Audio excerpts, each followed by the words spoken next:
बंदी है, उन वाहनों को हम लोग जो हमारी मांगे हैं जब तक पूरी नहीं हो जाती तब तक हम ये आर्थिक नाकेबंदी अनिश्चितकालीन के रूप में हम लोग करेंगे।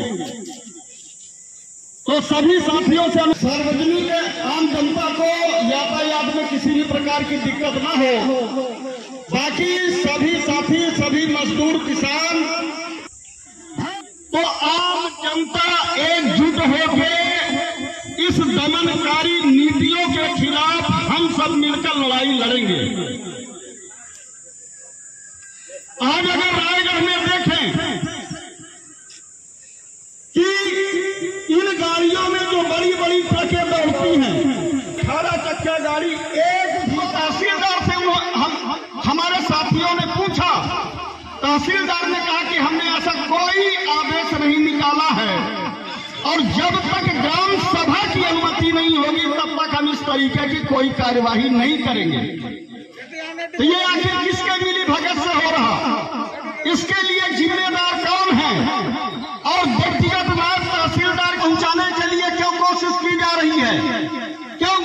और वो वकील ऐसे थे जो सुप्रीम कोर्ट के सबसे बेस्ट वकील थे, जिनकी लड़ाई की वजह से गारे गांव की कोयला खदान, अगर उनकी खेती की क्षतिपूर्ति होती है तो एनजीटी के माध्यम से हम लोग क्षतिपूर्ति भी ले सकते हैं।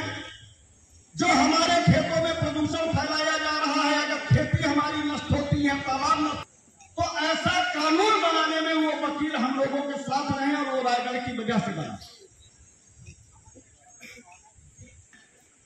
वो ऋतिक दत्ता और राहुल चौधरी जो 2-3 साल पहले, कोरोना के पहले, गारे भी आए थे, सरसमाल भी गए थे, सरई टोला भी गए थे, छाल भी गए थे, बरौर भी गए थे, और इस तरह मिलकर चलेंगे और वहां भी सरकार के खिलाफ एक बड़ा आंदोलन करेंगे।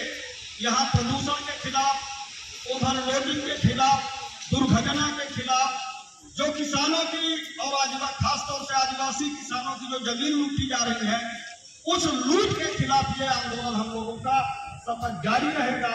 स्थानीय उद्योगों में स्थानीय बेरोजगारों के रोजगार का जो मुद्दा है वो हम लोगों की मांग चालू रहेगी। तो इन सब बातों को लेके ये लड़ाई जारी रहेगी और ये केवल आंदोलन आज का नहीं, जब तक सरकार हमारी बात नहीं मानेगी तब तक हम यही बनाएंगे और यही खाएंगे और यही सोएंगे और ये आर्थिक नाकेबंदी जारी रहेगी। जय हिंद, जय भारत, जय छत्तीसगढ़।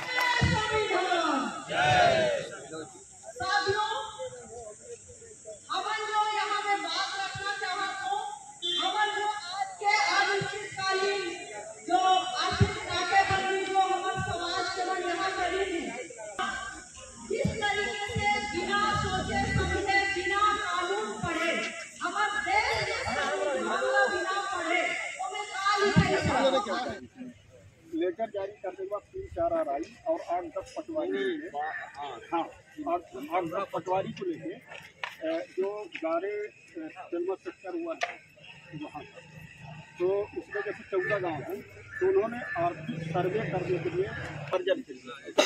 अब ये बात न तो वहाँ के सचिव को मालूम, न सरपंच को मालूम, न किसी गाँव को मालूम। जब गाँव के लोगों ने विरोध किया, अब विरोध अब उसमें दस्तखत तहसीलदार के, मजे की बात ये है। अब ये लेकर को जब उस दिन कलेक्टर साहब और पंचायत साहब दोनों लोग जब दे होकर पावती आ गए और उन्होंने कहा कि अगर इनका यहाँ से स्थानांतरण नहीं किया जाएगा और उनकी कई शिकायत है, वो तो बाप बेटे का पैसा लेके लबलब कर दिए हैं और वो एक दूसरे की गर्दन करने के तैयार है। तो इन लोगों का कहना है कि किसी भी कीमत में जब तक इनका स्थानांतरण नहीं होगा तो पहली मांग हमारी ये है कि हम ये आर्थिक नाकेबंदी नहीं छोड़ेंगे।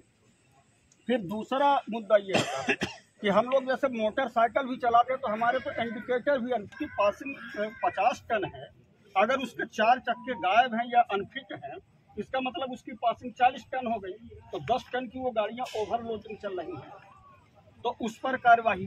तीसरा, आप 90% वाहनों को देखिए, इनका गाड़ियों का नंबर आप नहीं देख सकते। तो यहाँ जब अभी यहाँ एक दुर्घटना हुई तो अज्ञात वाहन हो गया, क्योंकि गाड़ी में पीछे नंबर नहीं था और वो गाड़ी मार के भागी। यहीं पे कुछ टोल माफियाओं की थी, वो रातों रात गाड़ी गायब हो गई। तो दूसरा ये है कि गाड़ियों की एक तो फिटनेस जांच, ओवरलोडिंग बंद किया गया जिससे दुर्घटनाएं कम हो। विगत 3 महीने में 160 लोग रायगढ़ में दुर्घटनाओं में मरे हैं। चौथी बात यह है सर कि ये कंपनियां कहीं भी फाइज डाल रही है उठा के। आपके खेत रातों रात माने खेत में डाल देंगे, नदी किनारे डाल दे रहे हैं, तालाब में डाल दे रहे हैं। इसकी शिकायत कम से कम 1000 की संख्या में पर्यावरण अधिकारी को तो वीडियो फोटोग्राफी में दिया। जो न्यूनतम हो सकता है उस कंपनी के नाम से वो काट देते हैं कि आपने ये 50 टन फ्लाई एश फेंका, इसका न्यूनतम ये है कि 3000 रुपये जुर्माना। इनके ऊपर FIR क्यों नहीं हो रही? तो उनके ऊपर FIR करवाई जाए। तो ये कलेक्टर साहब को जो ज्ञापन दिया थे, कलेक्टर साहब ने साफ साफ कहा था, 5 लोगों को कलेक्टर साहब ने बुलवाया था। उन्होंने कहा था जितने लाइन डिपार्टमेंट है सबको बुला के, गांव के लोगों को, अलग अलग गांव से 2-2 लोगों को बुलाया था। 50 लोगों की मीटिंग उन्होंने किया था और उन्होंने कहा था कि कहीं पानी पीने की समस्या थी, कहीं फाइज का मुद्दा था। और अच्छा, मजे की बात ये है कि जो हम लोग राष्ट्रपति को भेजे थे बिलासपुर चीफ जस्टिस को, उसका लेटर इनके पास आया है, परंतु जो कलेक्टर के थ्रू भेजे हैं उसकी कोई जानकारी नहीं आई है।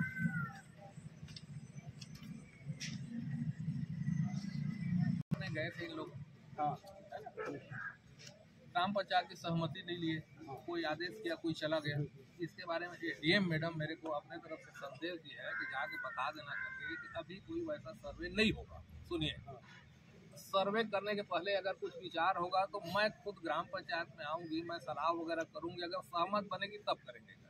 नहीं, परंतु यहाँ से अभी एक ही जिद है लोगों का, यहाँ से अनुज पटेल को कहीं भी उनका तो ऐसे भी काबू हो चुका है। हाँ, हो चुका है, तो उनको यहाँ से रिलीव कर दें। ये चीज कलेक्टर साहब के नॉलेज में है, आप लोग कर रहे हैं। मैं ADM मैडम के माध्यम से सुने ना इस चीज को, क्योंकि मेरे पास में जो है मैं कर सकता हूँ, अवार्ड पहुँचा सकता हूँ, है ना। तो मैं इसके बारे में बोलूंगा। और ये आज का जो आप 3 लोग चक्का जाम जो किए हैं वो भी कलेक्टर साहब के नॉलेज में है। वो तो हम लोग आप लोग ज्ञापन दिया है ना, मेरे पास भी है। अब क्योंकि अब भी तत्काल इसलिए नहीं होगा, सुनिए, एक हमारा लीलाधर चंद्रा 2 जने हैं, 1000 रहे ना, वो ट्रेनिंग में है, खाली नहीं होता। अच्छा, मेन ये वजह जानते हैं सर, तमनार में जो चल रहा है, एक अधिकारी दूसरे अधिकारी को नीचा दिखाने के लिए ये कर रहा है। आपको बता दो, लीलाधर चंद्रा जब यहाँ तहसीलदार बन के आए ना, तो उनका बोर्ड उखाड़ के फेंक देना और उस कुर्सी में बैठे जाना। फिर लीलाधर चंद्रा कलेक्टर से पूछ रहा है कि मैं तहसीलदार हूं कि मैं तहसीलदार हूं, ये तो बता दो। बारे में बात करना भी अच्छा नहीं लगता, लेकिन ये तालमेल वाली बात है। अगर है तालमेल से काम नहीं, आप लोग भी सर इतने लंबे समय से हमको ना इनके ऊपर में विश्वास भी है, क्या है कि ये लोग फिर 4 दिन में जाकर कुछ कर देंगे। इन लोग ये पटेल नहीं कुछ भी कर सकते। ये सर्वे की बात नहीं है, इससे मतलब आम जनता बहुत परेशान है इस आदमी से। सर्वे नहीं होगा हम लोग और देखिए सर, मतलब 100 बात की एक बात, सरकार को तो कोई नुकसान नहीं होना चाहिए। कंपनी ना पेट थोड़ी मार रहा था, पेट मार सुनिए ना, आप लोगों का पेट को मार रहा था। 2 प्रॉब्लम है, एक तो सर्वे वाला है ना, सर्वे नहीं होगा। वो सब नहीं, हमारा मतलब चक्का जाम का हम जो अल्टीमेटम दिए हैं उसमें मुख्य उद्देश्य है कि इसको हटाया जाए, तब तक हम बैठेंगे जब तक इसको नहीं हटाया जाए। अब ये बताइए सर कि नियम जो नियम बना है हमारे लिए तो बदल सकता है, तो क्या अफसर के लिए नहीं बदल सकता?